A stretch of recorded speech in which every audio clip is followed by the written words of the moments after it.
How to set age guidelines on your Roblox game. So that is what I'm going to show you guys in this super quick and easy tutorial. So let's get into it.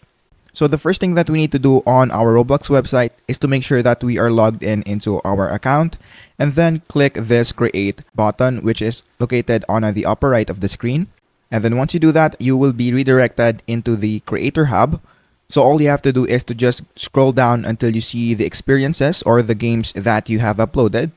So let's say, for example, that we want to set an age guidelines in this game. So the next thing that we need to do is to click the three dots, which is beside the name of the place. And then after that, click open in new tab. And then after that, on the left screen, just scroll down until you see this maturity and compliance, which is right here. So click that. And then once you do that, as you can see right here, I have already set up my age guidelines. But if you haven't do so, just click the restart right there. Once you click the start button, all you have to do is to answer this questionnaires right here. So if your game contains violence, so click that and then just answer some of these questions until you are done.